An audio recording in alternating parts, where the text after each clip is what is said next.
आवाज येतोय?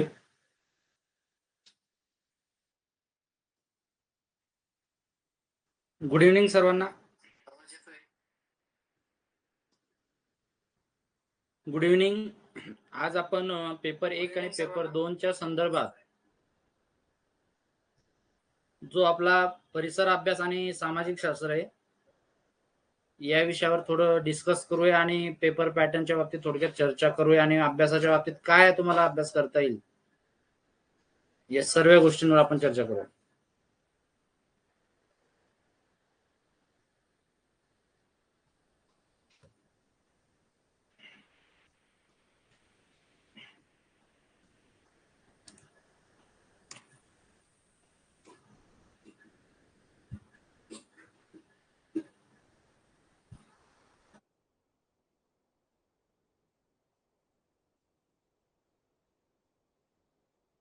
सर्वांनी लाईव्ह या लवकरात लवकर.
बघा विद्यार्थी मित्रांनो, आज आपण पेपरच्या एकंदरीत फक्त प्रश्नांच्या बाबतीत विचार करूया की टॉपिक आपण दिलेला सिलेबस यांचा जो मेळ आहे, याची जी सांगड आहे ती घालण्याचा प्रयत्न मी आज करणार आहे. प्रश्न आणि उत्तर काय आहेत किंवा याचं उत्तर काय आहे किंवा एक पीवायक्यू सोडून दाखवणं हा त्यातला भाग नाहीये. एक आपला टॉपिक कव्हर करायचे आहेत आज, की तुम्हाला दिलेला सिलेबस त्यातले नेमके कोणत्या मुद्द्यांवर हात घालून तुम्हाला रिव्हिजन करायचे किंवा ते टॉपिक तुम्हाला वाचायचे आहेत, याच्या बाबतीत आपण आज चर्चा करणार आहोत.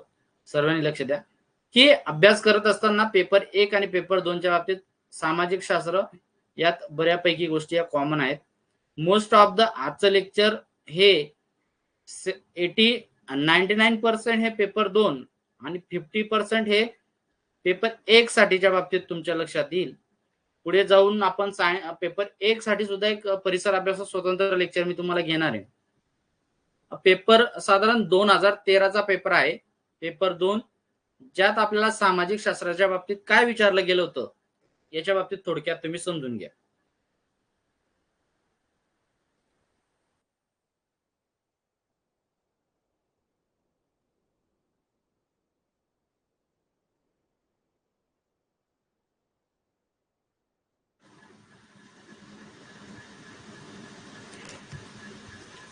बघूया. बघा, जर आपण इतिहासाचा विचार केला तर इंग्रज म्हणजे ब्रिटिश यांच्याशिवाय हा जो इतिहास होता तो अपूर्ण आहे, हे आपल्याला चांगलं ठाऊक आहे. की जेव्हा इंग्रज भारतात आले की त्यांचा नेमका उद्देश काय होता, येण्याचं माध्यम काय होतं, शोध घेण्यासाठी कोण भारतात आला किंवा अमेरिका खंड असेल, आशिया खंड असेल, या खंडांचा शोध का लागला आणि कशा प्रकारे लागला, याच्या बेसिक गोष्टी सुद्धा इतिहासात वाचणं गरजेचं आहे. कारण याच्या संदर्भात आपल्याला प्रश्न पडत असतात.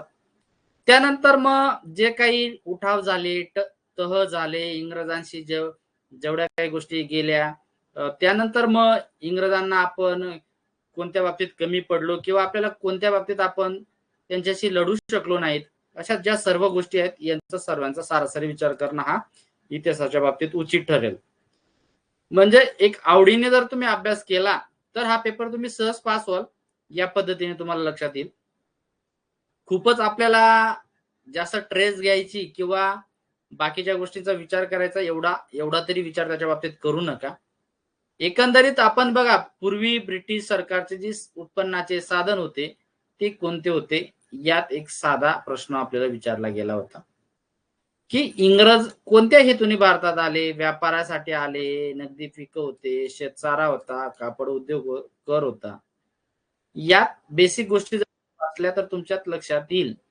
काळजी करू नका. आज मी तुम्हाला एक समजवण्याचा प्रयत्न करतो की टॉपिक किंवा पॉइंट नोट करा.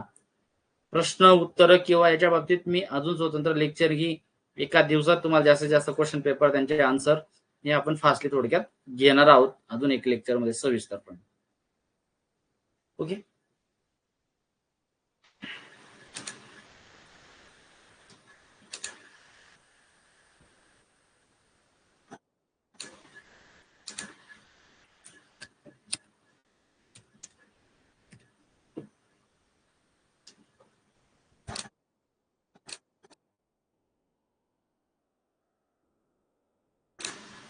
बघा की एकंदरीत काय होतं समजून घ्या. आता काही जण जॉईन होत आहे त्यांच्यासाठी मी थोडा एक पॉज घेतला 2 मिनिटं, एका सेकंदाचा. त्यांचे मेसेज होते त्यांना रिप्लाय देत होतो. बघा, मोस्ट ऑफ द 1857चा उठाव खूप महत्वाचा आहे आपल्यासाठी. 1857चा उठावाची सुरुवात तारीख, ओके, मंगल पांडे, कशी कशी झाली, दिल्लीकडे आगीकूच कशी झाली, भारतात या 1857च्या उठावाचे लोण कुठपर्यंत होते, याचे परिणाम काय होते, नेमकं याचा परिणाम मुख्यतः परिणाम काय झाला, या सर्व गोष्टी तुमच्या लक्षात येतील. या 1857चा उठाव वाचणं खूप गरजेचं आहे, हे तुम्हाला मी सांगतो. ही गोष्ट तुम्ही लक्षात घ्या. इथं व्यापाराच्या बाबतीत जर विचार केला की जे एकूण भारतावर जे राज्यकर्ते होते यांचा क्रम, ओके, आधी पोर्तुगीज आले, नंतर डच आले, ओके, या पद्धतीने जो क्रम आहे तो सुद्धा आपल्यासाठी खूप महत्वाचा आहे. सर्वात शेवटी कोण गेलं हा एक महत्वाचा मुद्दा तुम्ही इथं समजून घेणं गरजेचं आहे. 1857चा उठाव, त्याचे परिणाम काय होते, हा मुद्दा इथं आहे. 1857चा उठाव वाचणं गरजेचं आहे, याच्यावर 100% प्रश्न विचारला जाईल. त्यानंतर मध्य प्रदेशातील टिंबटिंब येथील अश्मयुगातील गुहा चित्रे प्रसिद्ध आहेत. मग हा प्रश्न कशातला आहे जर विचार केला तर हा प्राचीनच्या बाबतीत जातो. प्राचीन इतिहास याचा अभ्यास तुम्ही इथं लक्षात घ्या. अश्मयुगातील मानव त्याने केलेले अनेक प्रकारचे वेगवेगळे लेण्या असतील, अजिंठा असेल, वेरूळ असेल, भीमबेटका असेल, कार्ला असेल, इथं काय काय आहेत याच्या बाबतीत व्यवस्थित वाचून घ्या, याच्यात तुमच्या लक्षात येईल. टेक्स्टबुक याच्यावर सर्व गोष्टी तुम्हाला लक्षात येतील. स्वतःच्या बुद्धीवर विश्वास ठेवा, केवळ इतर कोणी सांगते म्हणून विसंबू राहू नका, असा जो लोकांना उपदेश दिला होता, जे थोर विचारवंत होते ते सुद्धा वाचणं गरजेचं आहे. राजेश बेकर असेल, डॉन्टे असेल, शेक्सपियर असेल, गॅलिलिओ असेल, ओके, या सर्वांच्या बाबतीत सुद्धा इथं एक गरजेची गोष्ट लक्षात घेतली आहे. बघा, भारताच्या बाबतीत जे आपले इंग्रज आणि भारतातील पेशवे असतील, बाजीराव असतील किंवा मराठे असतील, यांच्यात कुठे कुठं तह झाले, हे तह वाचणं गरजेचं. साधारण वसईचा तह जर तुम्ही लक्षात घेतला तर 1882च्या आसपास तो झालेला असावा. ओके, या तहामध्ये कुठल्या गोष्टी मान्य झाल्या, इंग्रज कुठल्या पद्धतीने ऍग्री झाले, या सर्व गोष्टी तुम्ही इथं लक्षात घेणं गरजेचं आहे. ते तहांचा क्रम.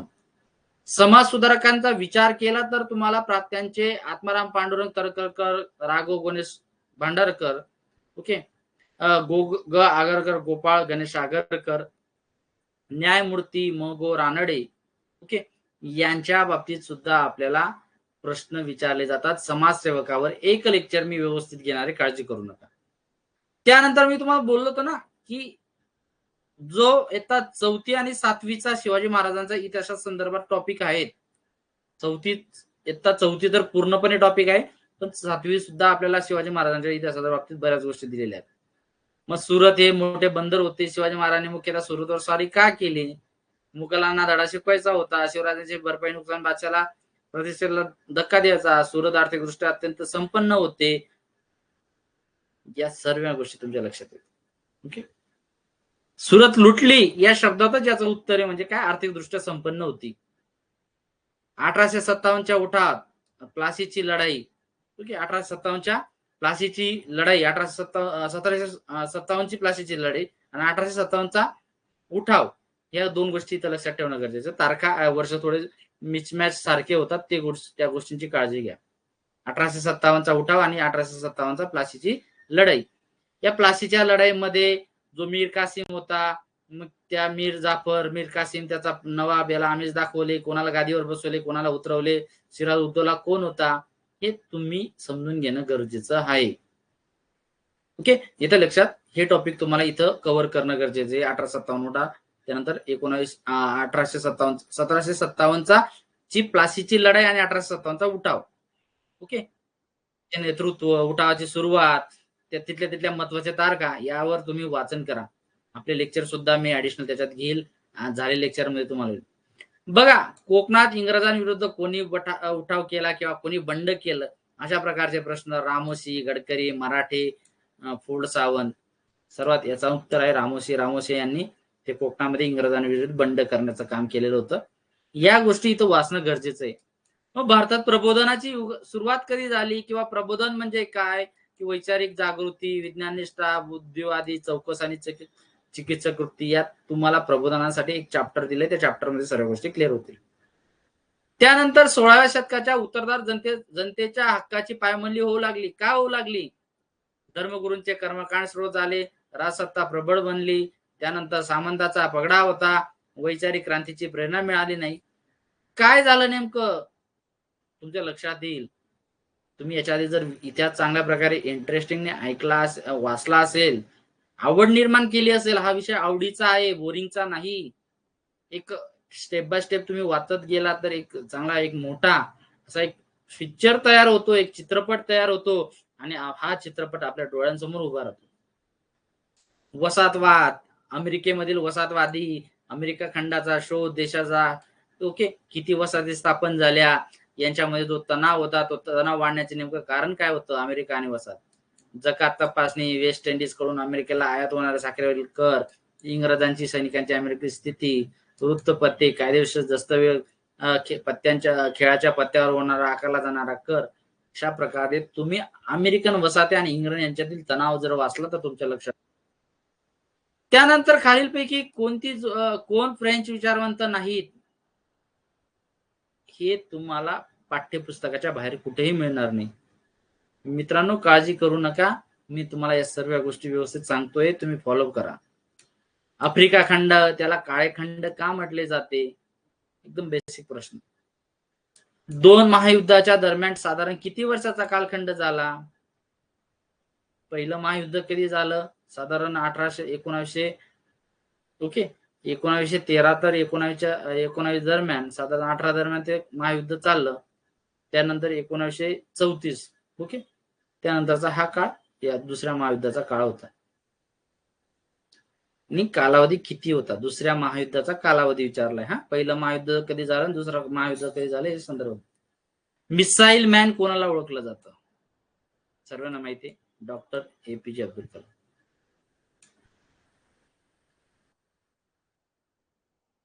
खालीलपैकी कोणती क्रांतिकारी संघटना नव्हती? आर्य समाज हा ही एक क्रांतिकारी संघटना होती, बाकी सर्व क्रांतिकारी संघटना होती. कार्य, इथं तुम्ही विचार केला तर इथं आधुनिक भारताचा इतिहासावर प्रश्न विचारला. ओके, आधुनिक भारताचा इतिहास याच्यावर प्रश्न तुम्हाला विचारले गेले आहेत. आधुनिक भारताचा इतिहास जो इथं 8वीचा व्यवस्थित वाचायचा. ओके, काळजी करू नका, व्यवस्थित वाचा, 100% मार्क येतील.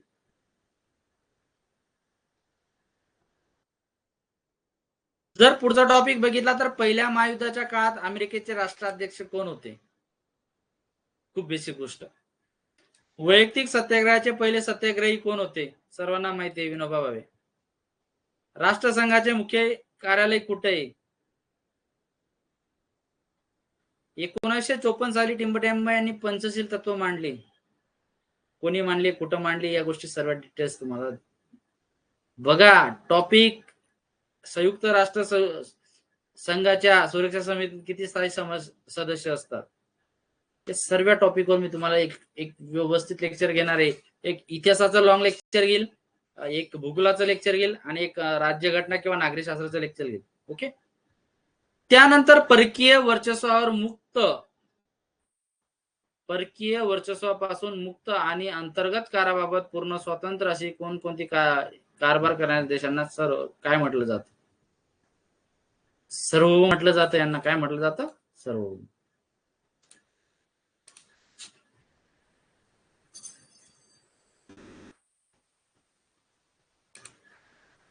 ओके, त्यानंतर बघा,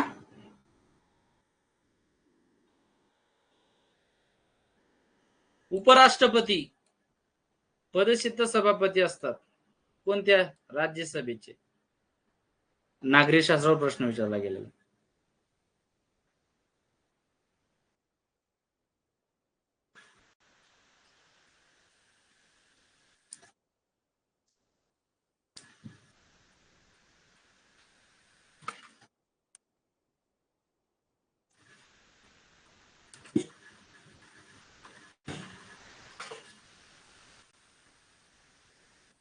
ओके, कोणता अधिकारी महानगरपालिकेच्या आयुक्तांचा सहाय्यक अधिकारी नाही?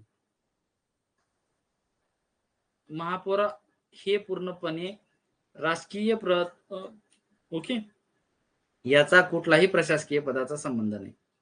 कोणत्या उच्च न्यायालयाच्या कक्षात अंदमान निकोबार व केंद्रशासित प्रदेशांचा समावेश होतो? ओके, अंदमान निकोबार कुठं आहेत? मुंबई, दिल्ली यांचा काही, नागपूरचा तर काही संबंधच नाही. याचं उत्तर कोलकाता. निमलष्करी दलात पुढीलपैकी कोणाचा समावेश होतो? सीमा सुरक्षा दल, नौदल, वायुदल, भूदल, हे तिन्ही वेगवेगळे स्वतंत्र दल आहेत. सीमा सुरक्षा दल, ज्यात BSF, CISF, ओके, या ज्या वेगळ्या वेगळ्या निमलष्करी दल आहेत या सर्वांचा समावेश हा त्याच्यात होतो.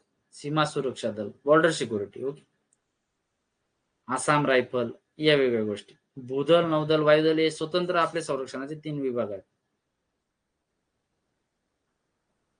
बघा, एक प्रश्न विचारला, मिलिंदच्या वयाचे 13 वर्ष पूर्ण केली आणि आता त्याला किती वर्षांनी मतदानाचा अधिकार विचारला. एक कॉमन सेन्स, बेसिक नॉलेज, वय वर्ष 18 झालं की आपल्याला मतदान करतात, म्हणजेच मिलिंद अजून 5 वर्षांनी मतदान करू शकतो.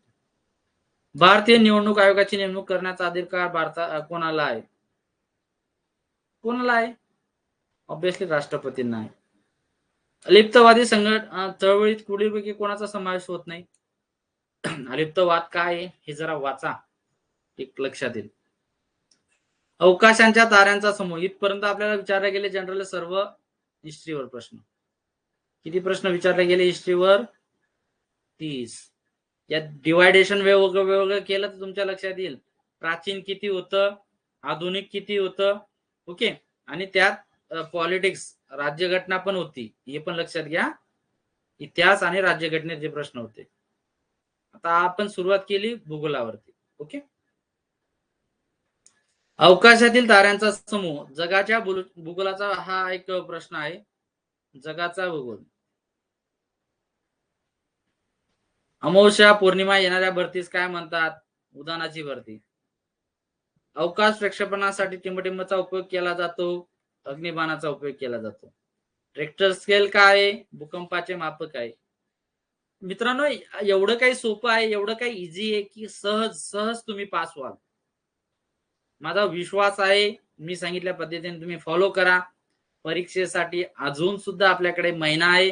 आज 2 दिवस झालेत. संभाव्यता इलेक्शन लागलं, परीक्षेची तारीख पुढे गेली तर तुमच्यासाठी बेनिफिशियल आहे, फायद्याचं आहे, ओके. टिंब पासून अल्युमिनियम बनवतात, लक्षात घ्या. अशा या भूगोलातल्या कन्सेप्ट आहेत. एक इकॉनॉमिकचा सुद्धा प्रश्न विचारले जातात. संशोधन, अर्थशास्त्राच्या बाबतीत प्रश्न विचार. संशोधन हा चतुर्थ श्रेणीचा व्यवसाय आहे. प्राथमिक मध्ये काय करतात? कुटीर उद्योग, शेती. द्वितीय उद्योग कोणकोणते आहेत? उद्योग. तृतीय उद्योग कोणते आहेत? सेवा. आणि त्या सेवांपेक्षा अधिकचा संशोधन, रिसर्च हा चतुर्थ श्रेणीचा भाग आहे. टिंब हे जगातील सर्वात मोठे धरण आहे. भाकरा नांगल, हिराकूड, जायकवाडी, ओके. या गोष्टी बघा, समजेल का त्या वृक्षापासून काय, कुठल्या वृक्षापासून कात बनवली जाते. सातपुडा पर्वत रांगेतील सर्वोच्च उंच शिखर कोणते आहे? ओके, दुर्गड असेल.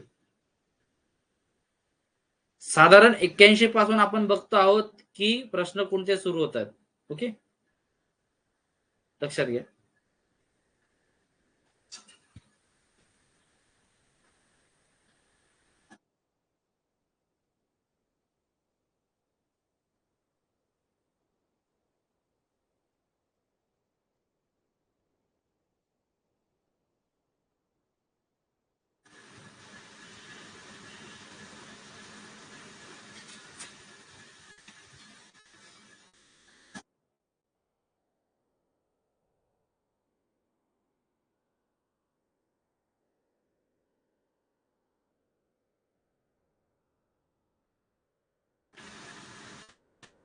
येतं लक्षात? मित्रांनो, समजून घ्या जरा मला काय सांगायचंय.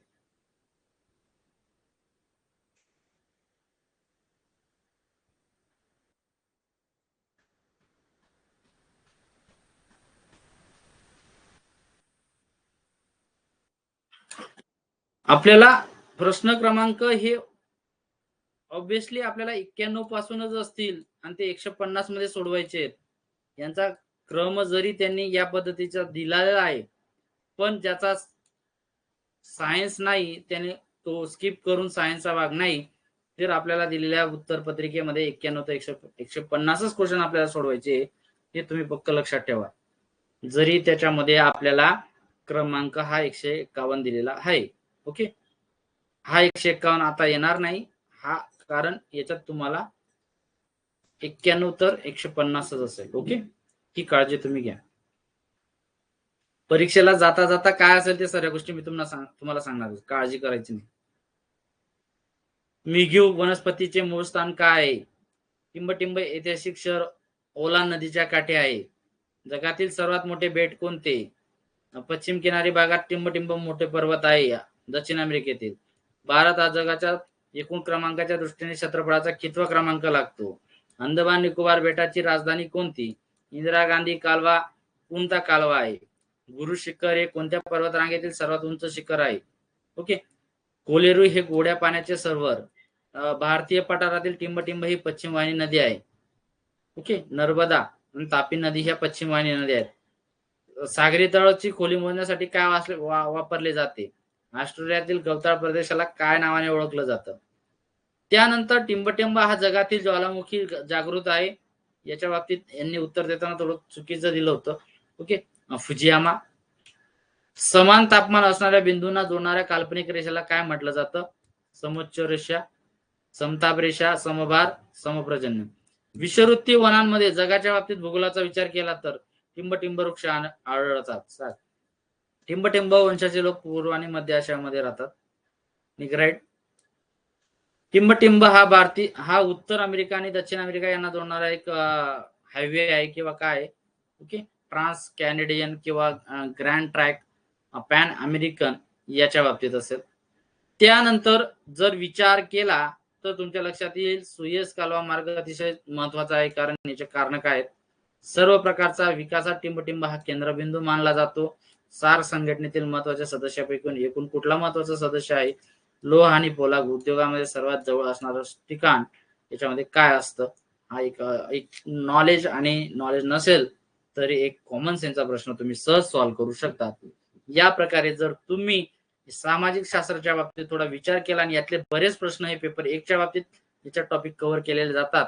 जसे की भूगोल असेल, इतिहास असेल आणि नागरिकशास्त्र असेल. हे वाचताना जनरली कॉमन तुम्ही वाचलं तरी पेपरला दिसणारे प्रश्न हे बऱ्यापैकी तुम्हाला त्याच्यामध्ये असतात. ओके. या प्रकारची तयारी तुम्ही पेपर 2च्या बाबतीत जर सोशल सायन्स आणि पेपर 1 परिसर अभ्यासाच्या बाबतीत केली तर हमखास आणि निश्चित यशाच्या मार्गापर्यंत आपण जाऊया. अशा प्रकारे हा पेपर होता 2000 कधीचा होता? साधारण 2013च्या बाबतीत. ओके. तुम्हाला तो पेपर पण दिला आहे, त्याची आन्सर की सुद्धा दिलेली आहे. बघा तिथं पेपरच्या खाली आन्सर की सुद्धा तुम्हाला मी दिलेली आहे. त्याच्या आधी जेवढे पेपर मी तुम्हाला शेअर केलेले आहेत. ज्या पेपरची आन्सर की तुमच्याकडे नसेल त्यांनी माझ्याशी तुम्ही संपर्क करू शकता. त्याचे आन्सर की तुम्हाला मी प्रोव्हाइड करू. ओके. हा पेपर साधारण 13च्या बाबतीत हा भाग तुमच्या लक्षात आला असेल. पेपर एकंदरीत 2013चा जो पेपर पहिला झाला त्या संदर्भात हे टॉपिक होते. आता आपण पेपर 2021च्या संदर्भात बघू. फर्स्ट आणि लास्ट यांचा मला डिफरंट काय होता त्याच्यात आपण थोडी चर्चा करूया. तुम्हाला पेपर 2024चा पेपर 21चा पेपर दाखवतो. ओके. 1 मिनिट.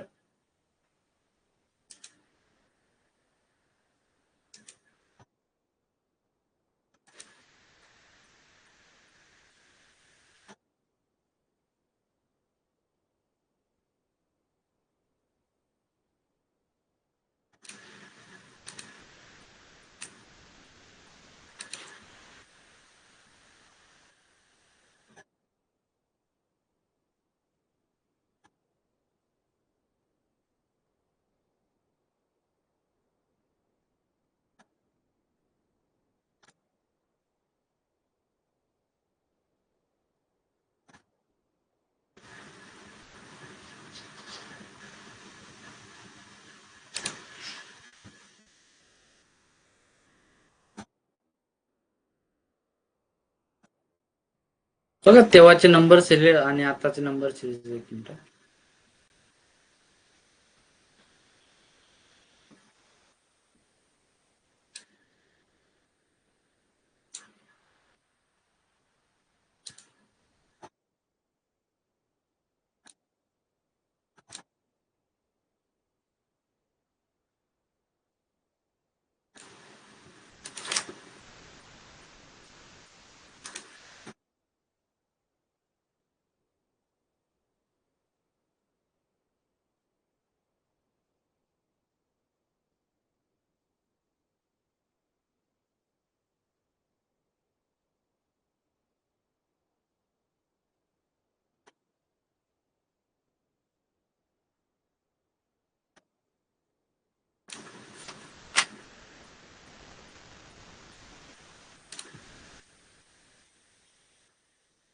आवाज येतोय का सर्वांना? चॅट बॉक्सला मला एक येस म्हणा.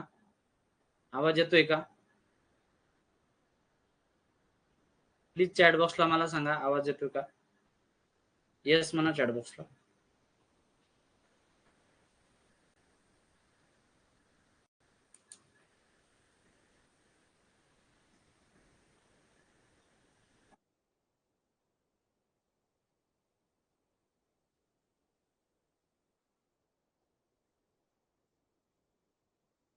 आवाज येतोय सर्वांना?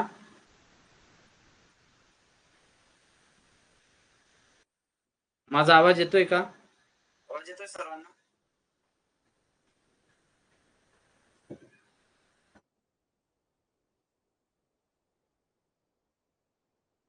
बघा, पेपर सामाजिक शास्त्राच्या बाबतीत 2021चा पेपर आहे. आपण 13 आणि 21 मधला आज कंपॅरिझन बघतोय, जेणेकरून तुमच्या अभ्यासाला दिशा आणि कुठले टॉपिक वाचायचे या बऱ्या गोष्टी तुमच्या क्लिअर होत.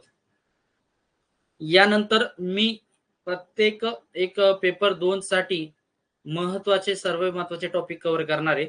काळजी नसावी, तुम्ही पीवायक्यू कराच, तुम्हाला पीवायक्यू मी प्रोव्हाइड केलेले आहेत. ओके.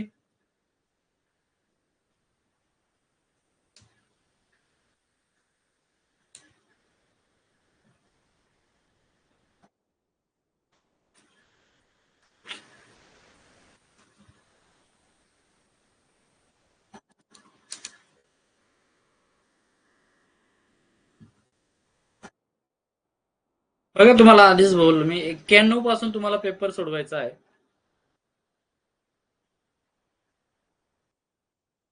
टॉपिक चेंज होत नाही, तुम्हाला इथे सुद्धा जाणवेल.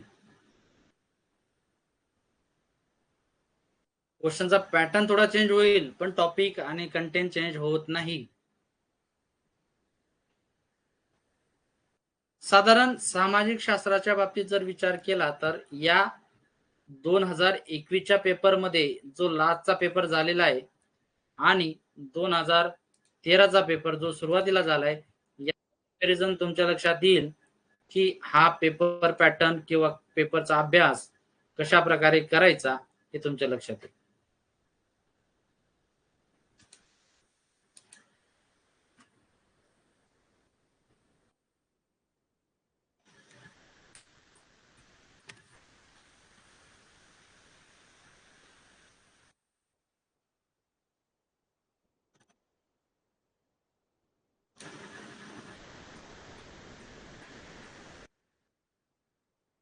ओके.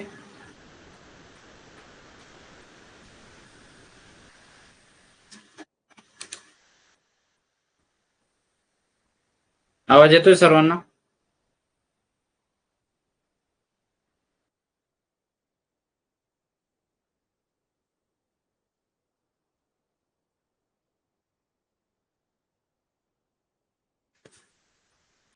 बघा, आता आपण बघूया पेपर 2021च्या संदर्भात तुमच्या लक्षात येईल की सामाजिक शास्त्र या विषयावर प्रश्न काय विचारले गेले होते. ओके.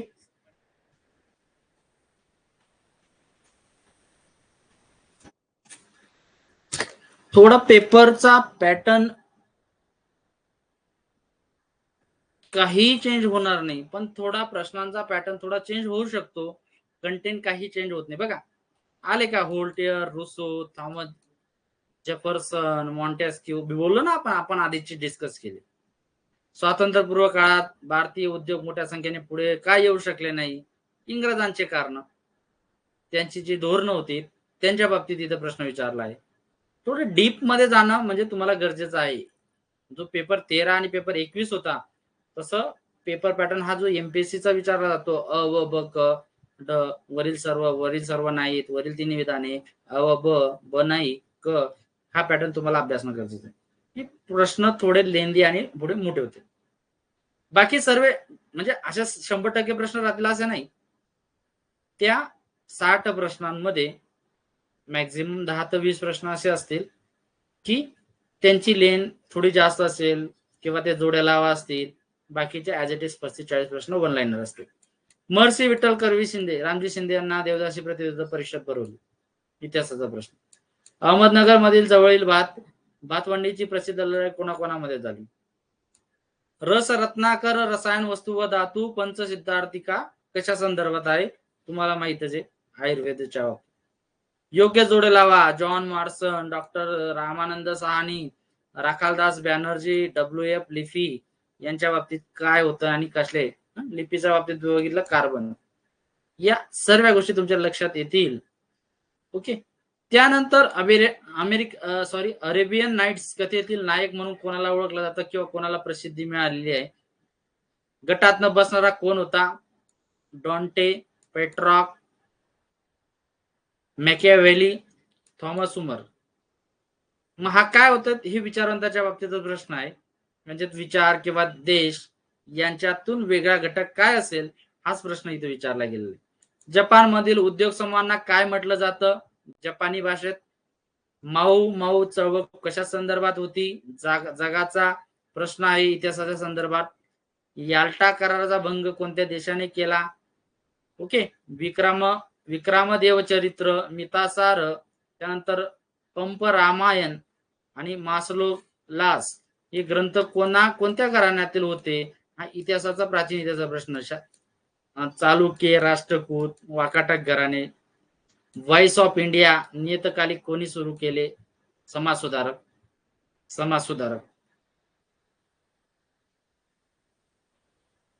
विजयश्री भूमी, लाल बहादूर शास्त्री वीरभूमी कोणाची आहे? ओके. हे जन्म ठिकाण किंवा त्यांची जी श्रद्धास्थान आहेत याच्या संदर्भात हा प्रश्न. गुजरात मधील विजयाप्रतित अकबराने काय बांधण्याचं काम केलं होतं गुजरात मध्ये? बघा प्रश्न बघा.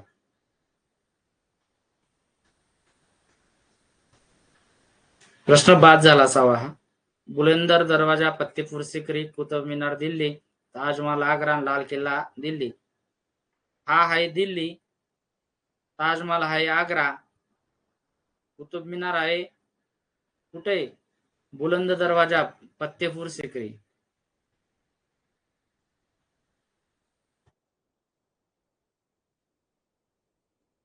कुतुब मिनार दिल्ली. हा प्रश्न बाद झाला असेल.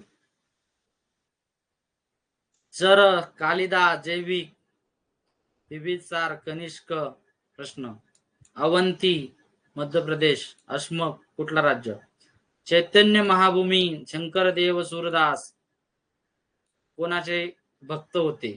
शिवाजी महाराजांनी कान्होजी जत्रेंना त्यांनी असे कोणते हायगे करू नये असे सांगितले? कोणते उदाहरण दिले होते? याने जसवंत सिंहाचा अल्पवयीन मुलीला अजित सिंह याला गादीवर बसवले. याचा प्रतिहार मोडून काढण्यासाठी औरंगजेबाने राजपुत्र अकबर याला मारवाडीमध्ये पाठवले. आणि वरील वर्णन कशाच्या आहे आणि कोणाच्या संदर्भात आहे असा एक प्रश्न विचारला गेला होता. पेपरचा पॅटर्न थोडा बदलला आहे. प्रश्न तेच आहे, कंटेंट तेच आहे, सिलेबस तेच आहे. हे तुम्हाला सिद्ध होतोय आणि यावर्षी सुद्धा पेपर तसाच निघेल. जनतेच्या निर्णय प्रक्रियेत सहभागी करून घेण्यासाठी मतानुसार निर्णय घेतला जातो. त्याला काय म्हटलं जातं? सार्वमत म्हटलं गेलं, जन उपक्रम किंवा जनपुच्छा म्हटलं जातं. हा प्रश्न आहे तुमचा नागरिकशास्त्राच्या बाबतीत. ओके. नागरिकशास्त्र. बहुजन समाज पक्ष, पक्षांच्या बाबतीत सुद्धा एक प्रश्न विचारला जातो. एक मोठं लेक्चर मी नागरिकशास्त्रावर घेईल, एक मोठं लेक्चर मी जॉग्राफीवर घेईल आणि एक मोठं लेक्चर मी इतिहासाच्या बाबतीत घेईल. साधारण एक अटॅचमेंट एका दिवसामध्ये हे 2 लेक्चर असतील. काळजी करू नका, पेपरच्या आधी हे होतील. संयुक्त अरब अमिराती, फिजी, इस्टोनिया यांच्या बाबतीत चळवळ काय होती याच्या संदर्भात प्रश्न आहे. आपला देश प्रजासत्ताक आहे म्हणजे नेमकं काय आहे? नागरिकशास्त्र. विचार समान विचाराचे लोक काही समान उद्दिष्ट प्राप्त करण्यासाठी एकत्र येतात, त्याला संघटना म्हटलं जातं की काय म्हटलं जातं बघूया. ओके. राज्यसभेचे कामकाज यांच्या नियंत्रणाखाली चालले जाते. त्यांना काय म्हणतात? सभापती म्हणतात. भारतीय संविधानाच्या अनुच्छेद 51 मध्ये आपल्याला काय सांगितले गेलेले आहेत? ओके. शाश्वत मूल्य त्यांना आपण मार्गदर्शक मूल्य म्हणतो. महाराष्ट्रात सध्या एकूण 33-34 जिल्हा परिषद आहेत. याच्यावर प्रश्न विचारलाय. छोटी छोटी राज्य एकत्र येऊन देश तयार होतो. अमेरिका. राज्याचे विभाजन होऊन 2 किंवा अधिक राज्य तयार होतात. कोणता? ओके. अमेरिकेतील मूळ राज्यघटना संविधान कार्यकर्त्यांनी त्यांची नमूद केलेली आहे. भारताने 1969 मध्ये पहिले अग्निबाण कुठून सोडले गेले? तुंबा, श्रीहरिकोटा, बेंगळूर, हैदराबाद. नकाशातील समोच्च रेषा जवळजवळ आल्यास जमिनीचा टिंबटिंब भाग म्हटलं जातं. पृथ्वीच्या अंतर्गाभ्यामध्ये प्रामुख्याने कोणते खनिज सापडतात? जो पृथ्वीचा भाग आहे अशा प्रकारची आकृती आहे. आपण एक लेक्चर घेतलं असेल, लेक्चर मध्ये तुम्हाला सर्व सियाल सायमा वगैरे काय आहे ते सर्व डिटेल्स क्लिअर केलंय. बघा, भूकंपाशी रिलेटेड प्रश्न लागूनच आहे, पर्वताशी रिलेटेड लागून संबंध आहे, खडकांच्या बाबतीत इथं विचारला गेलेला आहे, क्षेत्रफळच्या बाबतीत विचारला गेला आहे, भारताचे क्षेत्रफळ, जगाचे क्षेत्रफळ आणि राज्यांचे क्षेत्रफळ, तो प्रश्न तुम्हाला इथं विचारला गेलेला आहे. सर्वात उंच शिखर पर्वत, परत प्रश्न रिपीट झालाय. ज्वालामुखी अंदमान निकोबार सोडलेलं नाही, त्यांनी रिपीट झालेला आहे. कर्नाटकातील नदींवरती प्रश्न विचारला गेलेला आहे, धबधबा विचारला आहे. सरोवरांच्या बाबतीत प्रश्न विचारला गेलेला आहे.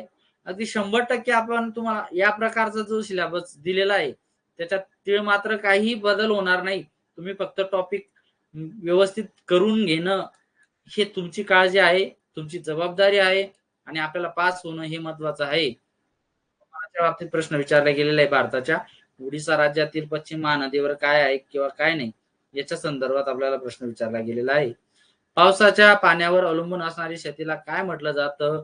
जिरायत म्हटलं जातं, कोरडवाहू म्हटलं जातं, सदन शेती म्हटलं जातं की मळ्याची शेती म्हटलं जातं? भारतात कर्नाटक राज्याचा प्रथम क्रमांक कशाच्या बाबतीत आहे? पॅसिफिक महासागरातील खोलगर्ता कोणता? मरियाना गर्ता. टिंब ऋषी वनामध्ये आढळतात, वनांवर एक प्रश्न विचारला जाईल. परत ज्वालामुखीवर विचारला गेला आहे की जपान मधील ज्वाला शेती कारखाने ही तर एक कुठल्या प्रकारचा घटक आहे? नागरिक शास्त्राचे रिलेटेड प्रश्न आहे. त्यानंतर व्हॅटिंगन सिटीच्या बाबतीत स्थलांतराची टक्केवारी विचारली गेली आहे. सर्व प्रकारच्या आर्थिक विकासात कोण केंद्रबिंदू असतो? वाहतूक, विशेषतः पनामा कालव्या संदर्भात प्रवेशद्वार कोणत्या महासागराला म्हटलं गेलेलं आहे असा एक प्रश्न आहे. आकृतींच्या बाबतीत जर विचारलं तर तुम्हाला वेगवेगळ्या प्रकारचे उपक्रम दिले जातात, त्यांचे नाव आणि तो त्याच्यावर एक प्रश्न विचारला जातो, हा निश्चित करा. त्यानंतर जमिनीचा भाग कुठं फुगीर आहे? विषुववृत्तावर आहे, कर्कवृत्तावर, मकरवृत्तावर आहे, याच्यावर एक प्रश्न विचारला जाईल. पृथ्वीच्या पृष्ठावर लगत किंवा पृष्ठालगत असणाऱ्या वातावरणाचा थर कसा आहे? ते जे आपले थर आहेत, तपांबर, पितांबर, मध्यांबर, आयंबर, त्याच्या संदर्भात व्यवस्थित ती जी क्रम आहे तो बघून घेणं गरजेचं आहे. त्यानंतर आकाशात सर्वात तेजस्वी दिसणारा ग्रह कोणता? जे आपली आकाशगंगा आहे, आकाशगंगेच्या संदर्भात सुद्धा आपल्याला एक प्रश्न विचारला जातो. आकाशगंगेचा क्रम व्यवस्थित करून घेणं जवळचं आणि लांबचं काय, याच्यावर एक सामान्य विज्ञान सायन्सला सुद्धा प्रश्न विचारले जातात, जे पेपर 1 देतील त्यांच्यासाठी सांगतोय. युरोप आणि आफ्रिका या खंडाच्या दरम्यान असणारा जो समुद्र आहे तो समुद्र कुठला? प्राध्यापक, शिक्षक, व्यवसायाच्या बाबतीत व्यावसायिक याच्यावर 100% एक प्रश्न विचारला जातो, जे आता मी मागे सांगितलं की चतुर्थ श्रेणीमध्ये संरक्षण हा येत असतो. ओके, काळजी करू नका, भांबरे सर तुमच्या सर्व गोष्टी क्लिअर करतील. येणाऱ्या काळामध्ये जे जे लेक्चर होतील ते व्यवस्थित करा, रेकॉर्डेड लेक्चर करा, लाईव्ह लेक्चर करा, पण करत चला. समुद्र ध्वनी काय आहे त्याच्यावर प्रश्न विचारला गेलेला आहे. आशा करतो की तुम्हाला जो डिफरन्स आहे, सिलेबस काय आहे, टॉपिक काय आहेत हे 100% डोक्यात गेले. हे बघून उद्यापासून साधारण 2-3 दिवस तुम्ही 4 दिवस इतिहास, भूगोल, नागरिकशास्त्र एक साधारण आठवडाभरचा टॉपिक व्यवस्थित केला तर 60 पैकी 45 कुठंच गेले नाही. 60 पैकी 45 आले म्हणजे गुलाल आपलाच. Paper 2 clear. टेट परीक्षा 3रीची तयारी सांगितल्याप्रमाणे त्या सुद्धा व्यवस्थित सांगेल, काय विचारलं जाईल, कोणता अभ्यास. लवकर स्टेटची बॅच तुम्हाला करता येईल. ओके, येणाऱ्या काळामध्ये तुम्हाला सर्व गोष्टी क्लिअर होतील.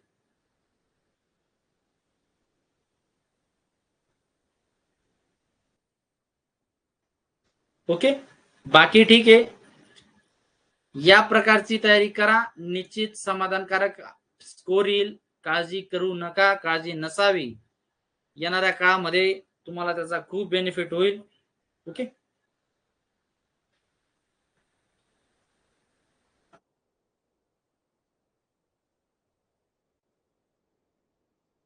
ठीक आहे. सर्वांची रजा येतो. हे झाले लेक्चर तुम्हाला अपलोड केलं जाईल, सर्वांनी लेक्चर करा. ओके, धन्यवाद, आभारी.